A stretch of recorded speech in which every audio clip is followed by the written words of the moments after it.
Stress क्या होता है, आप लोगों को किस किस तरह के स्ट्रेस का सामना करना पड़ता है और फिर आप उसके साथ कैसे कोप कर सकते हैं। और आखिर में जो मैं आपको एक प्रैक्टिकल एक्सरसाइज करवाऊंगी जिसमें हम अक्सर साइकोलॉजिस्ट कहते हैं माइंडफुलनेस की बात करते हैं। सो माइंडफुलनेस बहुत ज़रूरी है। यूजुअली हमारा माइंड फुल तो होता है, ये करना है, वो करना है, ये काम रह गया है, वो रह गया है, ये नहीं हो सका, वो नहीं हो सका, लेकिन हम माइंडफुलनेस की तरफ नहीं जाते जहां पर हम अपनी जात के साथ कनेक्टेड हो, जहां पर हम अपनी इनर सेल्फ के अंदर झांके कि हम कौन हैं, हम क्या चाहते हैं और हम कैसे अपने आप को खुश कर सकते हैं।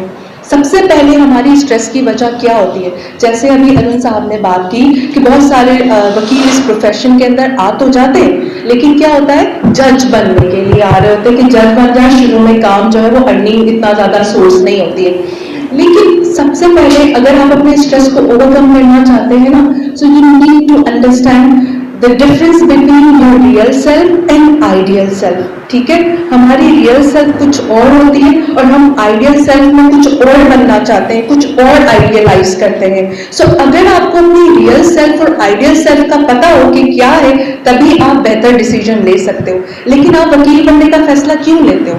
समटाइम्स कुछ लोग इसलिए लेते हैं, भाई वकील बन जाएंगे, थोड़ा पावर आ जाएगी, ठीक है ना। और पावर का शशका बड़ा होता है कि आप जो है किसी भी तरीके से जो है वो लोगों को इन्फ्लुएंस कर सकते हैं, और कहते हैं वकील के पास तो बहुत सारी पावर होती है और बहुत कुछ कर सकता है। सो बहुत सारे लोग सिर्फ पावर गेम की वजह से इस प्रोफेशन में आते हैं, या बहुत सारे लोग इस प्रोफेशन में इस वजह से आते हैं क्योंकि उनके खानदान में सारे लॉयर्स होते हैं, तो वो कहते हैं भाई हमारे तो खानदान की लेगेसी और हमें उसी को लेके चलना है। ठीक है, वहां पर आपने अपनी जात नहीं देखी कि whether you are fitting for this profession और नॉट। सो यहाँ पर आपको देखना कि वाकई ये आपकी जात से कनेक्ट करता है, आप उसके अंदर जो चैलेंजेस हैं उसके साथ मुकाबला कर सकते हैं, नहीं कर सकते, इन सब चीजों को भी देखना जरूरी। तीसरी अहम जो वजह होती है इस प्रोफेशन के अंदर आने की, वो ये भी होती है कि आप कहते हैं यार चलो एटलीस्ट एक प्रोफेशनल डिग्री तो हो जाएगी। बाकी सारी डिग्रीज में इतना ज्यादा जो है प्रोफेशनल नहीं होती है, लेकिन इसके अंदर जो है आपके पास एक प्रोफेशनल डिग्री होगी। कुछ नहीं होगा, कभी भी उसको यूज करके आप जो है कोई ना कोई काम कर सकते हैं। कुछ भी ख्वाहिश थी, लेकिन ख्वाहिश क्यों थी, यहाँ पर लैकिंग है।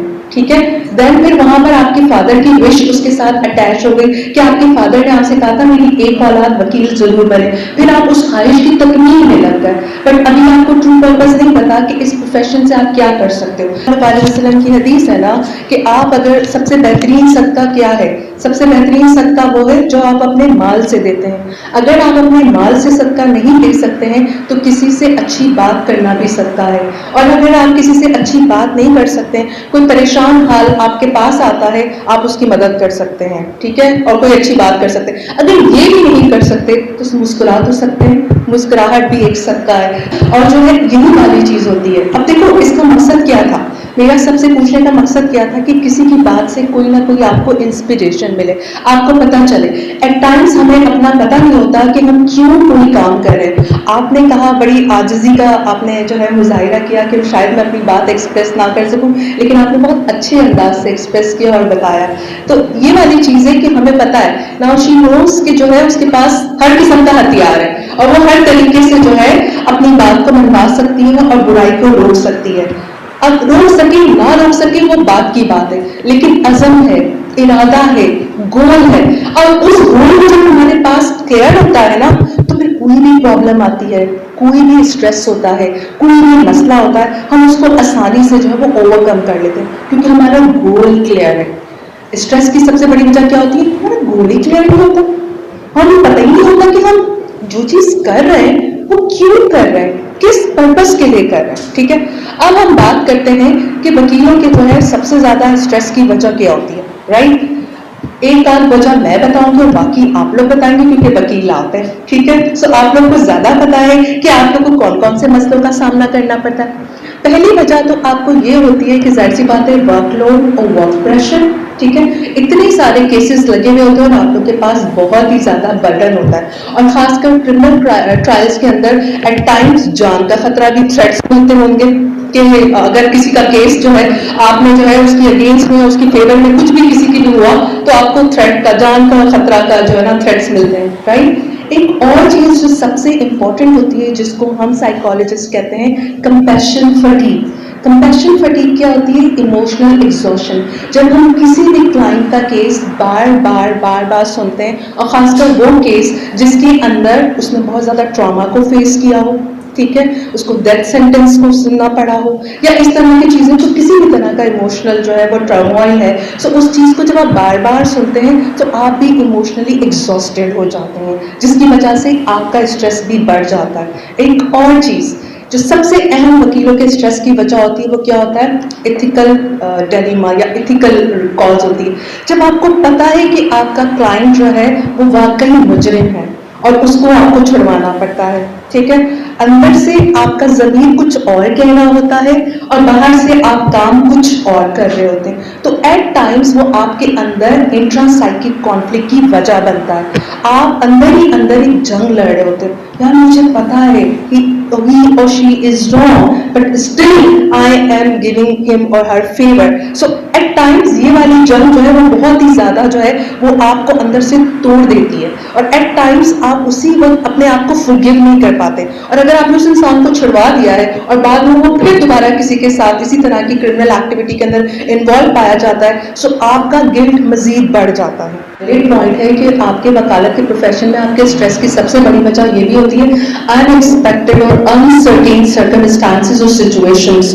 आपको लगता है कि रिजल्ट आपके फेवर में होगा, लेकिन केस की काया भी पलट जाती है अचानक से, ठीक है, और आपको ये स्ट्रेस हो जाता है कि यार मैंने इतनी मेहनत की थी, अब मैं कहाँ से दोबारा से एविडेंसेस कलेक्ट करूं, क्या करूं, कैसे करूं, ये तमाम चीजें आपको स्ट्रेस का शिकार कर देती हैं। सो इसलिए अगर आप कोई काम कर रहे होते हो ना, तो उसके लिए हाई एक्सपेक्टेशन पहले से ना बढ़ा लो, ठीक है।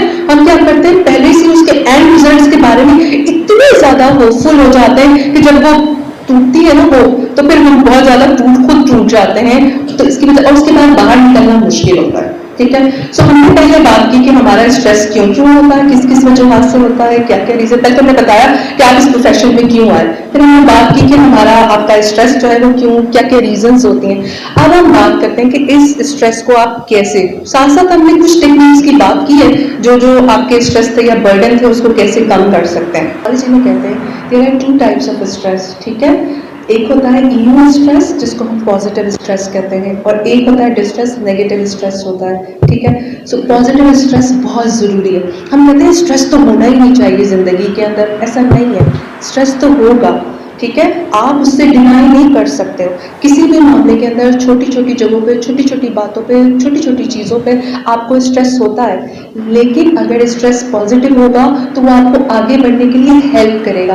लाइक फॉर एग्जांपल, अगर आप ये स्ट्रेस लोगे कि मुझे प्रिपरेशन करनी है, स्ट्रेस है कि भाई मुझे जो डेडलाइन बहुत करीब है, और तो फिर आप प्रिपरेशन करोगे, अपने आप को प्रूव करने की कोशिश करोगे, प्रॉपर तैयारी के साथ जाओगे, तो यहाँ पर आपको स्ट्रेस जरूरी है, वो आपको हेल्प करेगा कि आप पूरी तैयारी करोगे। लेकिन स्ट्रेस के अंदर आप बैठ के आप कहोगे हाय बस मुझे तो स्ट्रेस है, मुझे तो बहुत स्ट्रेस है, मुझे तो बहुत स्ट्रेस, बैठ गए, तैयारी कोई नहीं की, और फिर मजीद स्ट्रेस बढ़ेगा क्योंकि आप अपने केस को सही तरीके से प्रेजेंट नहीं कर पाओगे। अच्छा, इससे पहले जो मैं बात कह रही थी, एक और बड़ी वजह होती है कि जहाँ पर हम रुक गए थे जब आपको मैंने मौका दिया, एक और वजह होती है कि जहाँ पर कुछ वकील हजरात जो है ना वो क्या करते होंगे, हर प्रोफेशन के अंदर लोग इस तरीके से बहुत दफ़ा करते हैं, तो क्योंकि यहाँ पर वकीलों के साथ एड्रेस करें तो मैं इसलिए बोलूँ अच्छा इसको दिल पे नहीं लेना है, ठीक है।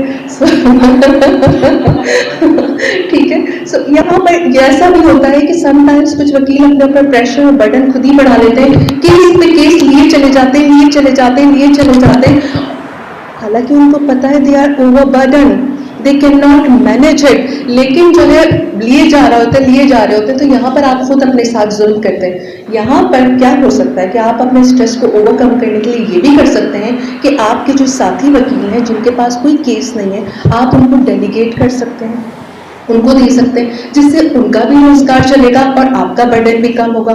हर चीज में, हर काम में इतना ज्यादा हम जो है, इतना ज्यादा बोला हो जाए कि बस हर चीज को ले लेना है, खुद ही ले लेना है, खुद ही ले लेना है, खुद आपको बांटने वाला भी बनना पड़ता है। जब आप बांटने वाले बनते हैं ना तो ऑटोमेटिकली आपके स्ट्रेस का लेवल कम होता है और आप क्वालिटी काम जो है वो प्रोड्यूस कर सकते हैं। सो यहाँ पर ये जरूरी है कि अगर किसी को ओवरबर्डन है और जिसके पास वर्क का लोड बहुत ज्यादा है, वो दूसरे लोगों को अपने साथ इन्वॉल्व कर ले, ताकि जो है क्या होगा, बहुत सारे लोग हैं जब नए नया प्रोफेशन स्टार्ट किया, उनको जरूरत होती है किसी ऐसे सीनियर की जिसका बहुत नाम है, जिसके पास बहुत सारा काम है। तो आप ये मत सोचें कि आपका काम उसके पास चला जाएगा।